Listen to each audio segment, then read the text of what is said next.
नमस्कार पशुपालक मित्रांनो, स्वागत आहे आपल्या भेटगुरु या युट्यूब चॅनलवरती। पशुपालक मित्रांनो, आजच्या व्हिडिओमध्ये आपण ॲल्विरा या कंपनीच्या पावडर मिंटोन गोल्ड या पावडर बाबत माहिती घेणार आहोत। पशुपालक मित्रांनो, पावडर मिंटोन गोल्ड यामध्ये विटॅमिन्स आणि मिनरल्स दिलेले आहेत।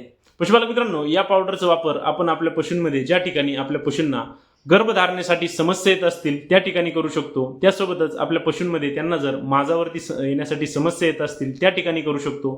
तसेच पशुपालक मित्रांनो, या पावडरचा वापर आपण आपल्या ज्या पहिल्या वेताच्या कालवडी आहेत किंवा रेडी आहेत त्यांच्यामध्ये त्यांच्या ज्या गर्भपिशवीचा विकास आहे तो चांगल्या पद्धतीने होण्यासाठी करू शकतो। त्यासोबतच पशुपालक मित्रांनो, या पावडरचा वापर आपण आपल्या कालवडींमध्ये किंवा रेडींमध्ये त्यांची वाढ होण्यासाठी त्यांचा विकास होण्यासाठी करू शकतो। तसेच पशुपालक मित्रांनो, आपले जे दूध देणारे पशु आहेत त्यांच्यामध्ये दुधाचे जे उत्पादन आहे ते वाढण्यासाठी देखील आपण लिक्विड पावडर मिंटोन गोल्ड याचा वापर करू शकतो। पशुपालक मित्रांनो, आपल्याला जर पावडर मिंटोन गोल्ड याबाबत संपूर्ण माहिती पाहिजे असेल तर त्याचा व्हिडिओ आपल्या YouTube चॅनलवरती अपलोड केलेला आहे, आपण तो नक्की पहा।